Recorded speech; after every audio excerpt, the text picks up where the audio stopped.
Hi everybody and welcome to this week's episode of Feature Focus. It's a nice afternoon. We're coming back from Thanksgiving. I'm Megan Bowe, also known as Agnet, and I'm here with Ryan Bednar, who's also known as Tins. Hey everyone. We're here to bring you some, well, I'd ask you how your Thanksgiving were, but I don't want anybody to have to talk about how many pounds they've gained. Did you eat? What was your favorite meal of Thanksgiving? I would have to go with the turkey. The turkey was very good. It's Not always the good. stuffing? I didn't get any stovetop, and I am a sucker for stovetop stuffing, and so, yeah, it wasn't there. That's a bummer. But the turkey was great. I ate a lot, and then I took the obligatory turkey nap afterwards. Yeah, that's what you have to do. You have to have many couches and many blankets laying around. But today we have a couple of really important things we're bringing to you. So we have draft mode and we have ranked play, and then a couple of things that we're going to, bring out and talk about after that. So let's see. Starting off with draft mode. We want to know what draft mode. So, what is draft mode? Why is that even a thing? How is it different to what we have right now? So the default game mode that we have for all the maps in our game is blind pick right now, and with blind pick, you can't see any of the champions that the other team is picking. It gives you the flexibility to have two of the same champion on different teams playing in the same match, which is nice for when you're just kind of learning things. But it doesn't give you the opportunity to counterpick the other team. You don't know if they picked a gas cat, for example, and she's going to be a problem because she's got crazy stealth ambushes. Right, and so, you don't know how many stolen powers you need to take. Yeah, you don't know exactly what stolen powers you're going to need to sort of play against the other champions that you're going to see, and so it's blind. You don't know. With draft mode, that's quite the opposite. There are three big things that are different between draft mode and blind pick mode. First off, you can see what the other team is picking, which is huge. Like the Gas Cat example. Right. If the other team is picking a Shazam, you know that you probably don't want a team full of all swishy champions. Right, or you do. You just want to see Shazam ult into you and kill your entire team. Or you want to give Shazam a pentakill. And you could roll that way too. Yeah. The second difference is that everyone's picking from the same pool of champions. And so if a champion gets picked on one of the teams, it can't be picked on the other team. And so there's a lot of strategy that comes down to seeing what the other team is picking and then counter-picking them because you know that they can't double up. Right. So the teams are a lot more unique as well. So that's really interesting. Yeah, and there's a lot more diversity in the teams. People could be going for one comp, and then you're going to have to look at the pool to see exactly how you want to try to counter build your team against the comp that they're trying to go for or the champions that they picked. Absolutely. And the third big difference is that all the champions are picked in order. And so the format starts out with two bans, one for each team, and then one team gets first pick, and then each team gets two picks alternating all the way to the very end where the team that didn't get the first pick gets the last pick. Right, makes sense. And so you can kind of see the team compositions evolve. And again, it all comes down to you deciding what you want to do to try to counter their team or what strategy your team has agreed to go for and trying to pick all the champions you need to make that happen. Absolutely. And as a result of that, we have, I don't want to say limited champion pool, but we are coming out with more champions as time goes on. Yep. How are we going to make sure that, people have the same champions? Is there going to be a restriction on how many champions, you need to get in, a level cap or anything like that? Well, when this feature goes live, because of the banning that's involved and the fact that every champion is unique to each team, the initial requirement will be that you need to have 12 champions unlocked in order to play draft mode. And that's just because we can't let someone get in a situation where all of their champions have been picked and they don't have someone to actually play in that match.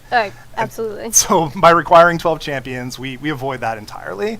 We're starting out with 2 bans initially, but as our champion pool gets bigger and bigger, we'll look to add more bans. And we're also considering the possibility of changing up when the banning phases happen in the pick orders as well. Right. But because we're not sitting on a massive pile of champions right now, we're just starting out with 2. Absolutely. Makes perfect sense. And so right now we see that custom matches are going to be available for Coast City for the draft pick. Yep. So why isn't it available for Gotham Heights? What's the thought process behind bringing it out for Coast City? Actually, in custom matches, draft mode will be available for all the maps. Oh. And so if you... Right. So if you build a custom match on any of our maps, you'll be able to pick draft, and as long as everyone that's in that custom match meets the requirements of having 12 champions unlocked, then you can play a draft version of that map. Excellent. So then, For ranked play. Okay. I think we're talking about ranked play. I think we covered Yeah, a lot about that's draft next and on the how it list. sort of segues into ranked, because definitely draft does. is the most important facet of ranked play. So Yep. for ranked play, what is ranked entail for us? So the biggest difference between ranked play and the standard queues that we have for any of our maps is that, first off, you're going to be able to see your rating for the ranked queue. And it'll all start at 1200 for everyone, and as you play more matches, win or lose, your rating will go up or down. You'll be able to see where your rating is currently at. Yes. Now, behind the scenes for the queues for all of our maps, you do have a rating, but it's hidden from you, simply because it's not something that we want to be a factor for normal mode gameplay. Right. When you go to ranked, actually knowing what your rating is and where you're at relative to everyone else is pretty important. The other big difference is that for most of our queues, if you're sitting in queue a while, we'll actually adjust your rating down or up towards the average rating that's in the queue. And that's just so that if you're on an 8-minute queue time or 10+ minute queue time, we're just trying to find you a match at Yeah, that point. absolutely. For ranked games, we're not going to do any of that adjustment at all. And so if you're a highly ranked player or a low ranked player, we're going to let the matchmaker do its thing and let the pool fill up long enough to put you in a match where we have enough people at your skill level to make a competitive match. Well, you would think that most people would agree that it's better to have to wait a few minutes longer to have a match that you're evenly matched in, as opposed to just forcing it to be slightly in somebody else's favor. Yep. Just so you can play. Yeah. I think it's worth the extra wait for that. So I think that's a really good Now, thing. behind the scenes in our regular matchmaking queues, we're not aggressively moving you towards the average. It does take a fair amount of time for you to slide towards the middle. Yeah. But it does happen, and that's something that just won't happen in the ranked queues. Right. And I just wanted to let everybody know, any questions that you're dropping in the chat, we're going to hold any of the questions till the end. We want to, just outline all of the most important parts of the talking points that we have, and then we're going to keep your questions and try to answer anything that you said. So if you're thinking of any questions, drop them in the chat. We're not ignoring you. We're here. So, yes. Anyway, just wanted to let everybody know that, of course. So, All right, where were we? So we were at ranked play, and the system of rating. Yes. And how you start off. Everyone starts at 1200 rating. Mm-hmm. And so as you play matches, the way it works is that your rating determines what the expectation is that you will win the match that you're about to play. Right. And so if you end up in a world where you're the highest ranked player going against some players that are lower ranked than you'll still be within range of them. Right. But the expectation is that you will win that game. And so by winning that game, your rating will be still adjusted positively, but to a lesser degree right. Than if you were below the average rating of the match you're going into. Makes sense. And so the expectation is if you win, you're gonna get pushed up, but not pushed up as much. If you lose, you'll get pushed down lower. In general, once the queues get populated enough, the matches will be pretty even across the board. Yeah. And so everyone will see a pretty predictable average rating adjustment when they're playing ranked matches. Right. So, of course, if you lose a match and you were supposed to lose it, you don't lose as much as if you were supposed to win a match and you did lose it. Exactly. So it makes sense. And it's something that you will see will gradually even out. Obviously, if everybody's starting at 1200, it takes several matches. I'm sure there will be placement matches or any such thing once we finally get a leaderboard, which we could ask about. So do we have any plans for leaderboards in the future? And we definitely want to have leaderboards. It's clearly really important if you're going to have a rank system out there for people to be able to size up where they are relative to everyone else. We're not going to have it for the next update, but it's very high on our list of things to add. Okay. And so we also know that Coast City is going to be, it's a solo ranked queue. So right now we don't have any full team-made ranked queues yet. So what is the idea behind making Coast City solo queue be ranked? So we're in beta now. Yeah. Obviously. No way. Wait, where have I been? Hey, when did that happen? And so we're beta testing rank play right now. And before we end up with a lot of different modes of rank play in our game, we want to make sure that we have one good, solid instance of a rank play queue that works really, really well, plays reliably, the matchmaking's working as we want it to. And so when we initially roll out rank play, we're going to have only one queue for Coast City, and it's only going to be a solo queue. It's not even going to be a duo queue. And personally, I have a strong preference towards keeping solo queue only and just ignoring the possibility of a duo queue in the future, simply because there are a lot of weird things that happen with duo queues when you can have someone that's very highly ranked matched with someone that's lower ranked, and it does crazy things to matchmaking. And so I'm a big fan of having the solo queue, the YOLO queue, if you would, out there. And that's the mode where if you want to go on your own and be matched with people that are about at your skill level, you go into that queue and we'll find a great match for you and you'll have a competitive game. Right, of course. And because it's still beta, we're hesitant to have a bunch of queues going because we don't know how this first one's going to behave. Absolutely. And so we're going to stick with Coast City only for the time being, but there's a lot of possibility for us to do more ranked queues in the future. So you're saying basically for Gotham Heights, the main concern is that it's in terms of population and making sure that everybody's funneling in towards Coast City as the ranked, and we need to pick one to start with. Absolutely. And Gotham or Coast City is really our signature map right now, and so we decided to go with that one. And is Gotham Divided going to have ranked when it comes out as well? We'd like to add it. Yeah. Gotham Divided's still a ways off, and so we'll talk about it when we get there. It is the traditional tri-lane map. It is the traditional tri-lane map, and so the odds are we'll go there. I just don't know when right now. Okay.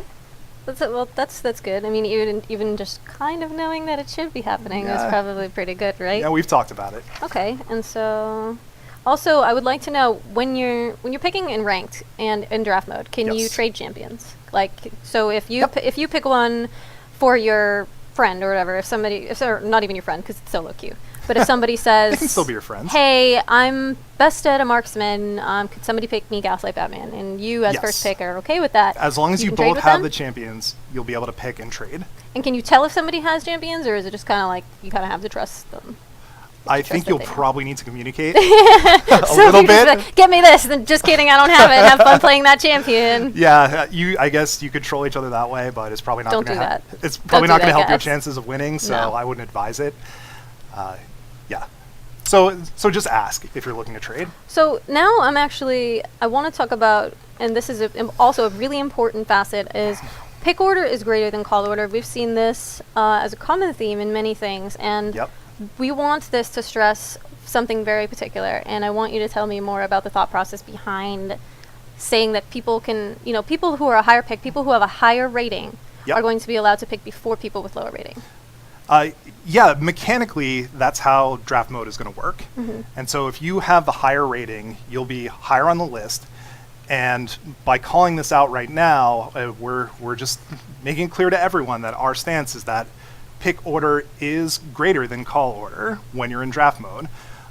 Part of what's going to make you successful in draft mode or ranked as well is the ability for you to adapt. And there's always going to be cases where you have a certain type of champion that you're particularly good at or better at than the other champions that you have available to you, but you're not going to always be able to play that champion. Right. It could be banned by the other team could pick it. And so it's always going to be very important for you to communicate with your team. That's going to give you the best chance of winning, but adaptability is really important for being successful in solo queue.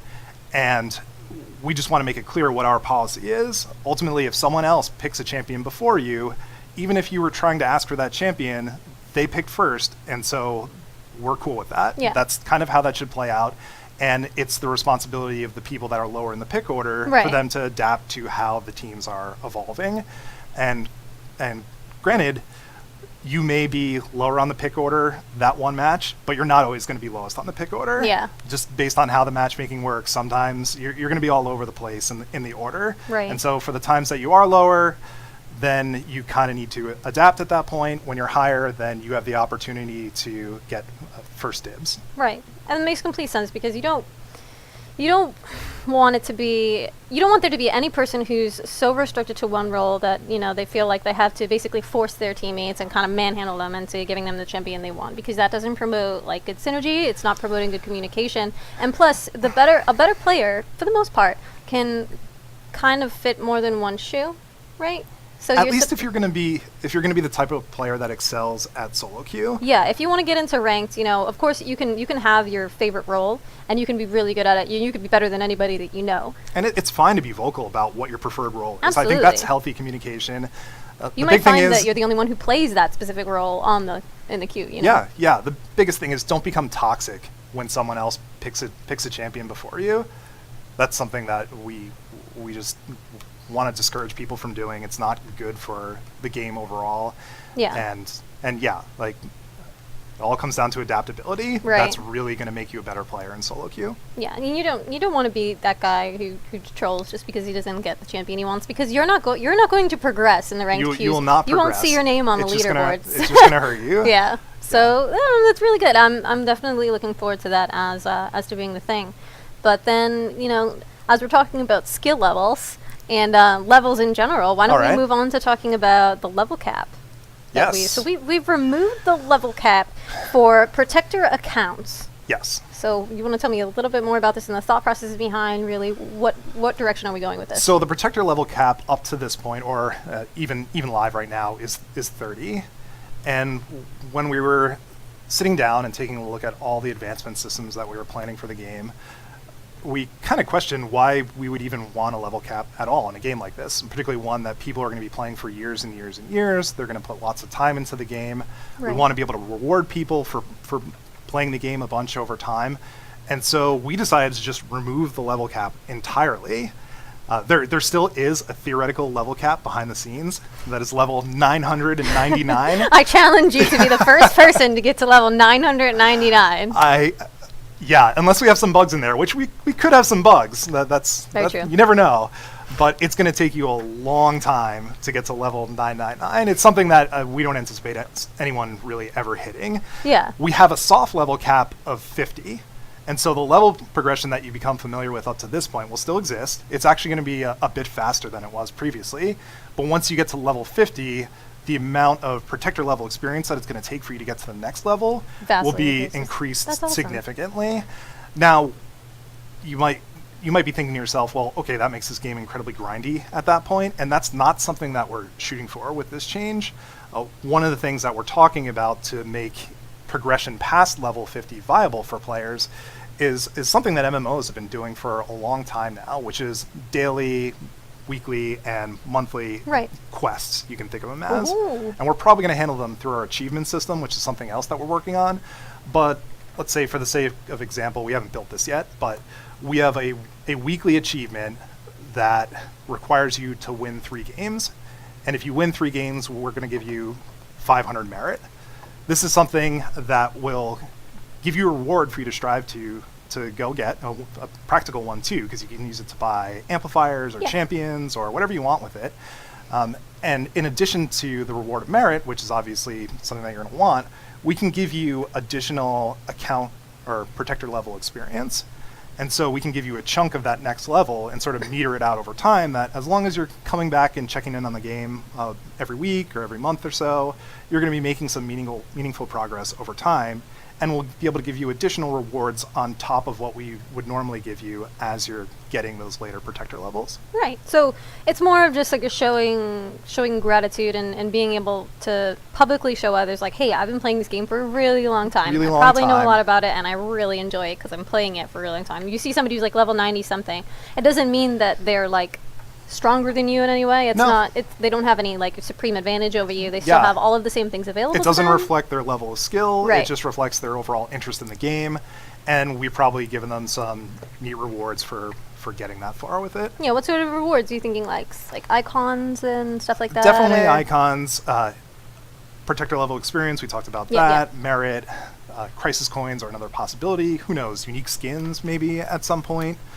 For players that get to those higher levels, really it all comes down to whatever we can think of for that, and whatever we have time to build. Right, of course, that makes sense. But of course we want to encourage people to play a lot, but not to the point where, you know, they have a distinct advantage over other people. So this is more just kind of like bragging rights. You know, Pretty much. It's cool. It's cool to bragging be rights like, I've played so many games that I'm level 304. When you get to that point, it's not going to be a requirement for doing anything in the game for using any of our gameplay modes or any of our amplifiers or anything like that. Right.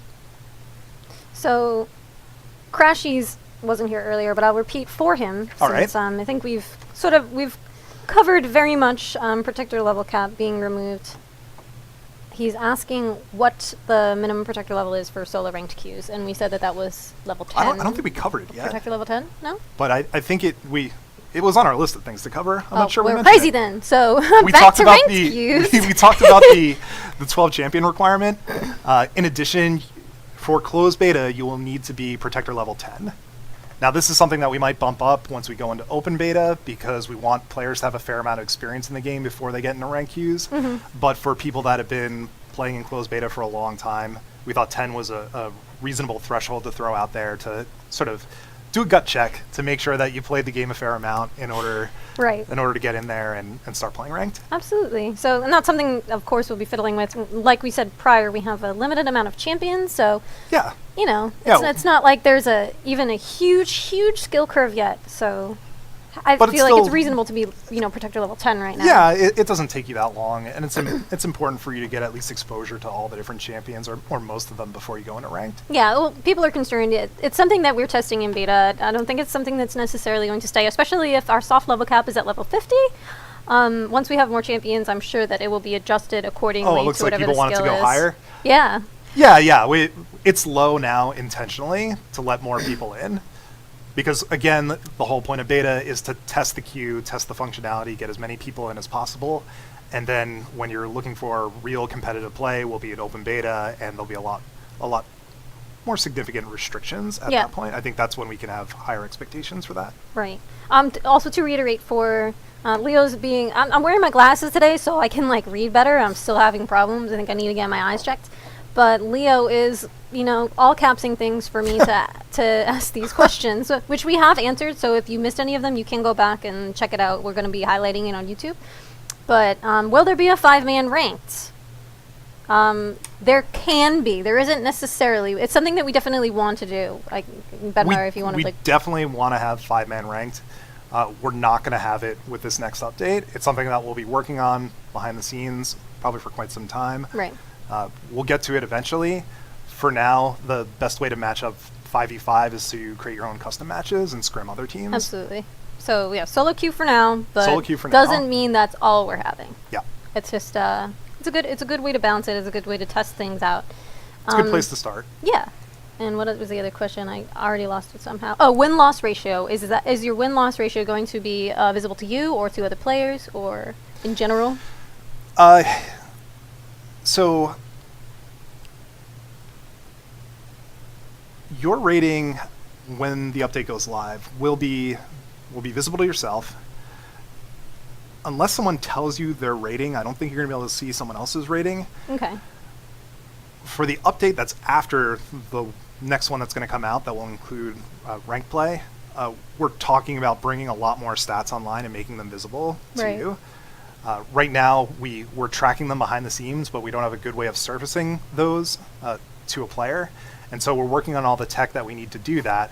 And once we have it, then there are a ton of stats that we're going to make visible to you when you go and check out your Protector tab of your profile page. Yep. Actually, we're creating a specific stats tab to show you your win-loss rates, your KDA, a bunch of other stats that you'd be interested in seeing with the game. Okay. And so that's coming. It's not going to be in the next update, but we're working on it. All right. And that's actually also relevant to tiers of ranked play and ELO. Is there going to be just ELO, so it's just the number and how it affects you, or are there going to be different tiers of skill? For our initial implementation, we're just going off one base rating value. So everyone starts at 1200, and that number will go higher or lower based off of your performance. Mm-hmm. And Supreme, we did answer this question, but just so you know, when the update comes out, everyone starts at 1200, and then play your games and figure out where it sort of rounds out. Yeah. Your rating will not be retroactively adjusted for you. It doesn't make sense to because we're adding draft mode in addition with the ranked queues. Mm-hmm. And so it's just a different way of playing the game. And so even if you have a lot of experience playing blind pick up to this point, it doesn't necessarily mean it's going to translate into your performance in ranked play. Right. It'll give you an edge, definitely, because experience is experience, and if you play the game a lot, you'll be more familiar with just the timings of the various maps and kind of how they're played competitively. Yeah. But we're going to start everyone at 1200 once rank queues go live. Yeah, and 1200 is the ELO system, which exists in... It's considered average. Yeah. And so you either go north of 1200 or south of 1200. Comes from chess, actually. Yeah. But it's a common system that other MOBAs use. But yeah, it makes sense to start at 1200 if this is the system that we're deciding to use, which is the ELO system. Exactly. And Leo wants to know, because probably somebody else. Otaku Black wants to know: is Elo based on anything other than wins? You can explain that more specifically. Yeah, Elo is based. The modified version of Elo that we're using is based on the wins that you've accumulated relative to the opponents that you've played. Right. And so there's something that can be considered a quality of a win that comes out of the system. And so if you were expected to win the match that you're playing, then you get less rating adjustment in a positive direction for that, because the system was assuming that you were very highly rated, and so that you were going to have an advantage against the people that you were playing. And the opposite is true. Mm-hmm. And so if you were lower rated than the people that you're playing, if you do manage to win that match, then you'll get a bigger positive ratings adjustment. And so we keep track of those individual victories or defeats and the amount of adjustment that you got for each of them, and then add all that up and end up with your final rating. Right. So, I mean, it's not as simple as saying, yes, wins and losses is what it's based on, because, I mean, yes, technically, but it's not like you get 10 wins, you get 10 elo. You know what I mean? It's all based on the skill level that you were matched in. So yeah, exactly. You can lose a bunch of games in a row, and, you know, as long as you keep at it and, like, you get better, you'll be able to pull yourself higher. You know what I mean? So it's not like you're stuck. I've definitely played many games where I've lost many in a row, and it doesn't necessarily mean that I'm terrible. I think we've all been there. Yeah. Sometimes streaks happen, but you can always pull yourself out if you put enough effort into it. Yeah. That's an interesting question. What's that? Will champions be based on high level play or general play? I would imagine that it's somewhere in between, no? How so? So what they mean is that when you're balancing champions, all right. is it like, you know, pros that are playing, or is it the average person? Yeah, there are actually two factors that we look into when we balance our champions. Obviously, our champions can't fall apart at high-level play, and so first and foremost, we're looking at when the most skilled players in our game are abusing everything they can in our game. Abusing, that makes them sound evil. Well, they're min-maxing. Yeah. They're pulling out all the stops, and they're trying to get every advantage they can in the game. They're really going to optimize everything they can, and we have to make sure that a champion doesn't completely fall apart in those circumstances, and so we're always looking at that. But in addition, we're always looking at the average win rate of a champion as well, because we don't want to have a champion that's so tightly tuned for high-level play that when an average player picks it up, they have a really hard time winning a match with them. Mm-hmm. And so those are the two factors that are always sort of in tension with each other. And we know we need to balance for the high end, but at the same time, we have to make sure that the average player or a new player can have a decent enough time with any of our champions. Right. Now, some champions will intend to have higher skill caps, and so we're okay with newer players having a tougher time getting into those champions and getting everything they can out of them. Mm-hmm. But at the same time, they all need to be fun enough that you have a good time playing them. And so that's kind of where the balance lives for this game. Mm-hmm. Wuji, these talking points are going to be on YouTube, but just to reiterate, pick order, call order point is basically, we want to say that we're stressing that pick order comes before call order. So when you get into a ranked queue and you type, I'd like to play marksman, if the person who's higher in pick than you grabs it, you know, it's kind of just something that you need to accept and kind of adapt around. We want people to be able to adapt, and we want to encourage that being able to play more roles and being communicative is better than just assuming you're going to get the role that you want, or being a lower pick and, you know, being upset about it, or, you know. Yeah. You just want to encourage your team to have, you know, positive energy, and of course there's going to be that guy or that girl who's going to be like, no, I want to play this champion, but they're not really helping anybody, and they're not even helping themselves by not improving at every other role. And you might have a role that you're strong in, but if you don't learn to play any other roles, you're not really going to adapt very well to that. So that's basically what, you know, Bednar goes on to explain earlier. And it's one of those things that you'll see at higher levels of ranked play in any MOBA. Players that tend to have more composure and that are more adaptable will win more matches overall. Absolutely. But again, it's okay to state your preference. That's perfectly fine. Yeah, and you're encouraged to state your preference. You might find that you like playing supports and people who can control, which maybe other people you regard as not wanting to play that. Sometimes Yeah. if you say, I want to play a support, people are like, great, a support player. Or if you hate being an enforcer, Yeah. and somebody else gets in there and, they're actually really good at playing enforcer, but you don't say anything, they might pick the role that you want, and they didn't even know that. Champions early on in the pick order, because then they tend to be safer overall.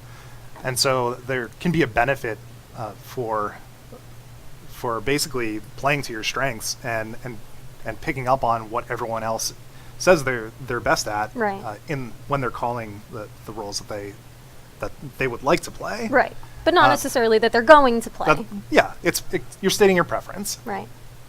So, that's funny. So he wants to know if this will affect non-ranked queues. The queue dodge question. So somebody dodge. asked, what will the punishment be for dodging these queues? For dodging a ranked queue. If you dodge a rank queue when you're drafting, it will be counted as a loss for you. And that's just to prevent people from queue dodging. Right. And it's something that we're taking a hard line on right now. There's a possibility that we might be more forgiving in the future. But right now, it was actually easiest for us to implement it this way, and I think it's fairest out of all of the all the different ways that we could approach it initially. Well, think about it too. And say for whatever reason, you lost power, or there was some awful circumstance where you actually had to leave. If you plan on playing a bunch of games, like it does stink to be like, oh, I lost all of these points. I'm going to need to kind of get my rating back up. But if you have the skill, the theory of the ELO system is that you can get yourself back up. Yeah, there. it'll all average out over time, and it's unfortunate to think of, but it's the reality where you lose your internet sometimes. Opponents that you're playing against will lose their internet sometimes, and that's stuff that's just out of anyone's control.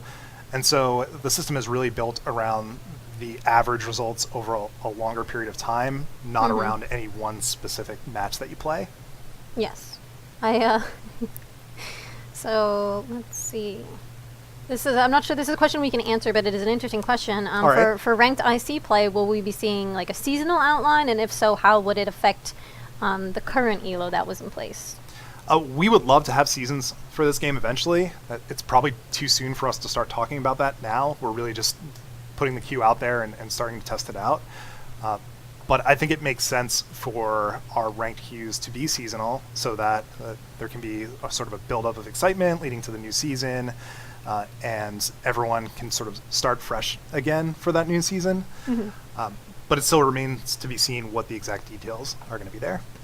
And somebody wants to know, how would you punish people that leave in the middle of a ranked game? Obviously, would that count as a loss is there a way for us to verify, if they're gone for a specific amount of time? Like, yes, this person was definitely not, he's like 9 levels lower than everybody else and has 1 assist, Yeah, we're working on systems to check whether or not you were a leaver in a match. And if you legitimately left a match that basically kind of hose the rest of your teammates because you weren't there and you turned it into a 4v5, then that's something we would be looking to punish you for. I don't know if all those systems are going to make it into the next update, but really if you're leaving mid-match, you kind of make a commitment when you sign up for the ranked solo queue that you're going to play the match out. Yeah. And if you leave in the middle, then you even if your team pulled it out as a win, I think that still shouldn't count as a win for you, right? Because you effectively abandon your teammates. It's something you could look at on a case-by-case basis too. Like, Yeah. if you got kicked out of the match for whatever reason, and actually Basilius asked, about crashes, at the point where ranked is going to be, something more fleshed out once we're out of beta and everything, I would imagine that crashes are not going to be such a prevalent issue. Yeah, I mean, they're it's not going to because be we're in beta, as we're big an still- issue. Yeah. But if you disconnect and reconnect, that will not be counted as a loss for you. As long as you try to get back in the match, that's something that will be forgiving of. These are all things that we have on record. Obviously, you might have crappy luck. You might have just the specific computer that just somehow crashes it. Even it might be an amazing rig, and for whatever reason, there's this little line of code that's messing you up. We can see that as long as you support us and submit it to a support ticket through the forums. And again, we're in beta. Yeah. Beta is for trying to find all these issues wherever they are, Yeah. and for us to iron them out. So when we get into open beta and eventually get to the full-on launch, that the game is very, very stable at that point, and these are issues that you don't have to worry about anymore. Right. And think of it just as a head start. If you're not, you're just playing for fun, right now. And once the ranked queues come in there, we'll have a lot of testing, and we'll see all of the ways that things need to be adjusted. Yep. It's not like if you rank super high or super low, it really is too reflective of who you are and what your skill level is. Just think of it as you have a head start for when the real seasons or whatever system we end up being able to release comes out. You'll have that much more experience and know just what you need to do. Yeah, there will be tons of strategies that come out of competitive players drafting champions in our game, and so there's going to be a lot that everyone's just going to have to learn how to adapt to and become comfortable with and figure out what works and what doesn't. And the game's early enough now that we just don't really know what those strategies are going to be. Right. And so it really comes down to you guys figuring out what they are and capitalizing on them. And if you're playing ranked now, that's just going to give you an edge on when you play again later on. Right. And then I think there's one more question that a bunch of people have been asking about the difference between, and I know we didn't even say whether or not Gotham Divided definitely has a queue, but it's something that we're looking at. Mm-hmm. Would there be separate queues? Would your elo from one queue affect another? You will have a rating for each of our ranked queues that's separate from each other. Okay. Because ultimately, your ability to play one map, well, that can give you some general experience that will help you in being able to play other maps well. Right. It doesn't necessarily translate 1-to-1. Oh, absolutely not. And so we're going to keep the rating separate for each of our ranked queues. Good. Playbagger is here. He's wooing. He's excited for the ranked. I'm excited too. And people are still kind of debating, and I just wanted to reiterate on what it is about, adaptability over ranked play. What we really want is if you are higher rated, then presumably, based on your higher rating, you should be able to influence the game a little bit more than the people below you. And that's not to say that they're rated incorrectly or they're still climbing the ladders. Yeah. But what that means or they is... won't have or that they wouldn't have a big impact on the game you're about to play either. Absolutely.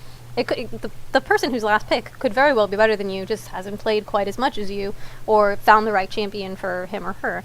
But we want it to be that it's really comes down to communication. We just want people to know that you shouldn't necessarily stick with one role, and of course you can be proud of your skill in any one role or as any one champion, but we want you to be flexible, and we want you to realize that not everybody has the same amount of skill as you do in another situation. So when you get in there, you don't even have to say hi or pretend like you care about the people that are in queue with you, but you can... It's not a requirement. Yeah, it's not. It's nice, and it makes people feel better, and, happy feelings beget, winning. It will probably usually help you win more matches, too. Yeah. But, that said, you don't have to do it. Oh, also, this is a good question. Is ELO region specific? Yes. Okay. Good to know. Or I'm pretty sure it is. I think so. What if I think almost anything in our game is region specific. That's very true. Basilius also asked, and this is something that I also meant to ask you, but it slipped my mind, is what if you could queue as your role? Are we going to have any sort of role selector, or at least sort of a preference, so you can say, I'm really only ever going to play a marksman and kind of mark it off and then go in there and be like, you're only... of course, your queue times might be infinitely longer if that's the only role that you can play, but do you think that that's maybe catering a little bit too much specifically to people who can only play one role? Or? I feel like it's something that works a lot better in games that have more established metas, and particularly for the case of Coast City, where you can play a lot of different champions all over the place. I don't see it working out as well. Right. Because you can, that's a map where you can jungle almost anyone that's out there. Right. Granted, some champions are a lot more efficient at it than others, but there's just a lot of flexibility as to where you could play what champions. And I could see team comps that go all bruiser and still being very, very viable. Oh, absolutely. Yeah, so I think that's something that we'd be hesitant to add right now. We've certainly talked about it in the past, but I don't think that's going to be the best fit for Coast City. Right.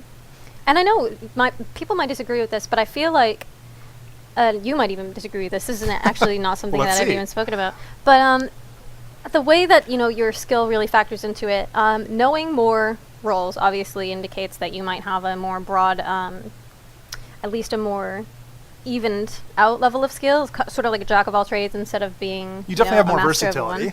But what So, but I also kind of feel like your ability to communicate with your team and encourage people and be positive is another facet of skill. So, for example, when you get into that ranked queue, like, so say if we did have a role selector and now you're the only person that's going to play a marksman. Like, what, does that really make you, like, even if you're the best marksman ever, you know what I mean? Mm-hmm. Does that necessarily make you a better player than somebody who might be a worse marksman than you, but can play many other roles and is really kind to their teammates and can communicate well and pings places that need to be gotten to and covers lanes when he needs to, and you know what I mean? And knows when to take a power relay, and knows the timing of the Doomsday device. So by having a solo queue where you're not forced to, but encouraged to pick, all these separate roles, that's something that is also indicative of your skill, how well you're able to communicate with your team and how much you can adapt to the team comp that's being laid out before you. If you're last pick, maybe you're not that good at jungle, but deal with it. Pick jungle and then learn it. You know what I mean? Or ask for help. And I don't mean it in a from mean way. Ask for help exactly, from your teammates. because most people are actually nicer than they even give themselves credit for. If you're like, hey guys, I'm really not that great at jungle, it's perfectly fine to say. Perfectly fine. Yeah. And then nobody really expects anything of you. They flame you, that makes them the jerk, not you. And the other thing to think about too is that, all right, you're in this situation where your last pick had to go jungle, or you could triple lane if you want to too. That's another option. Yeah. But your last pick is out there and he had to go jungle, and you have two options. Either you flame the guy or girl a bunch for not being good at jungle. Right. Or you try to help them out. Exactly. Now, the important thing to consider is that imagine that situation on the opposite team. And so now they have probably what's happening, It's the odds are there's something like that going on over there, and are they going to decide to flame that person on their team? Right. And in that case where there are those mismatches, the team that's more supportive and that communicates better is going to have an advantage over the other team. And success in solo queue is all about trying to get whatever advantages you can and turn that into a win. And so it's something that's always worth keeping in mind when crazy scenarios like that are coming up. So Peter Platinum's being really silly. Okay. And he says, so the answer to what about people getting forced into uncomfortable roles is deal with it. No, that's not what I'm saying, and that's why I was being silly when I said it. So what I mean by that is it's kind of difficult for you to distinguish yourself as a more skilled player if roles that you don't play very often are uncomfortable to you. Of course, you're absolutely not forced to play these roles that you're not very good at. However, it's more beneficial to you and more beneficial to your team if you take the time to at least learn them in a cursory way, or at least you don't even have to be great at the role or a specific champion that you're playing, but as long as you communicate with your teammates and say, hey, I actually can't play this role very well at all, even if you've given it an honest effort. That's a great thing to communicate to everyone in the draft lobby as well. Let people know that I am comfortable in these roles. I'm not as good as these other roles, and that's something that the entire team can then try to think through and figure out. All right, we have this guy here that's probably not the best jungler. Maybe I don't feel like jungling, but I'm going to go for it now because I think I'd rather have this guy playing roles that he's more comfortable in. Right. But granted, if it doesn't work out, then it doesn't work out. At least you communicated at that point. Yeah.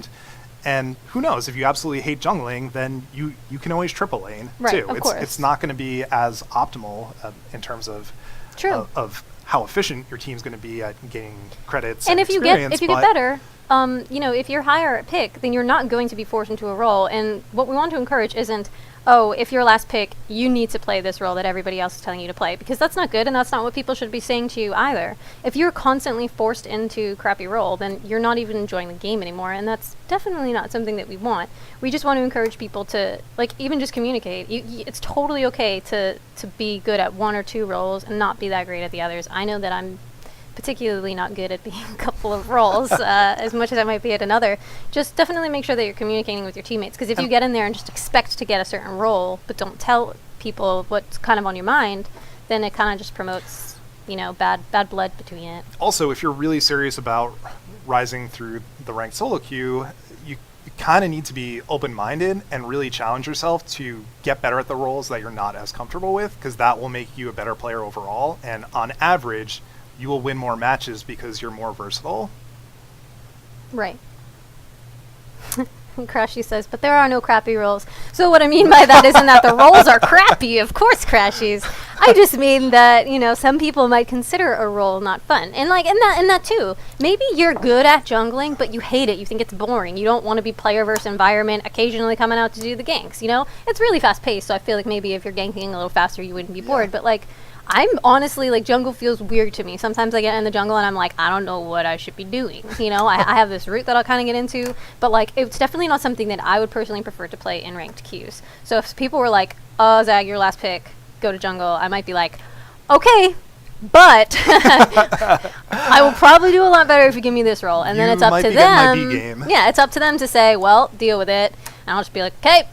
Or they'll be like, all right, well, what else can you play well? Because I'm actually a pretty good jungle, So we just want to encourage that, like, sort of positive gameplay. Obviously, if you don't enjoy playing jungle and you find that, or whatever role, and you're repeatedly getting forced into a role you don't want, I mean, there's stuff that you can do to change that. Just be more vocal. You're not going to make people give you the role you want every time, of course, but it definitely helps when you're like, hey, guys, these are the things I want to do.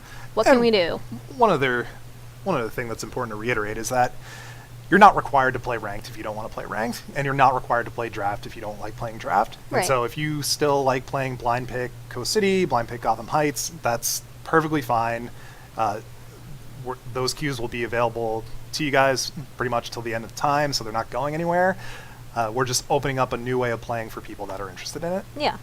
And I just wanted to say, I think we've probably covered most things. If you have any further questions, definitely go to the forums. We might be opening a specific thread on this particular topic, Yep. Draft and ranked play and everything. Other than that, Tens is going to be there answering questions, even questions that we've already answered. We're going to pull the highlights from this and put it on YouTube if you need to refer back to it if you don't remember anything I said. But I think that basically covers it for now. So I think that we might be actually considering getting into a match. We're going to play a game? We could, if we have time for that. Do we have time? Yeah, I mean, I don't know how to play games, though. Oh my, she just committed Ryan to answering the same questions over and over. Well, hopefully he'll be able to direct you to one place where most of the questions have been answered. See, once I write them down, though, I can just copy and paste the answers. That's the secret. Oh, but that's not very personal for people. I'll add different smileys. It'll be fine. You think people might get upset about that, though? Be like, oh, but that's the same answer that you gave to so-and-so. I'll do my best to personalize all those copy pastes. That's so kind of you. Just going particularly out of your way to make sure that everything is good. That extra mile. Now people want me to jungle. Oh, you should totally jungle. You should jungle Doomsday. Oh, God. I think you're really good at it. All right, so I want to know why. You guys think that Doomsday is so great. I mean, it's really only you. Do you even have, like, people behind you who are like, Doomsday is so good? Like, is that a real thing? He's got really strong early game. His clear time is solid. His ganks early game and mid game are pretty good as well. Yeah. He holds down the power relays like a boss. His late game, could be a little bit better. And his ability to initiate a team fight, if he's all you got, then it doesn't quite work out for you really well. But he's great as an off tank. So you need Doomsday and a tank? Well, that's what you're saying? Doomsday he's a bruiser, so you need a bruiser and an enforcer is what you're saying? Typically you do. I'm just saying. So apparently the stream is having crappy quality. I'm not sure when this started happening, but we might actually have to cut it and maybe I'm not sure what we think would be the best decision for everybody. Everybody is definitely on a different schedule, but let me check this out. I think we actually might have Andy in the call with us. Sneaky, creepy, sitting here. So maybe if Andy has any input on if you guys think we should just, restart the stream and play, or if you can just, meet us on the fields. Why don't we talk? Yeah. Oh, hey, Leo. Leo's here too. I guess let's quickly reboot it. All right, let's try that. Super quickly. All right. All right. We're gonna be right back. I'm just like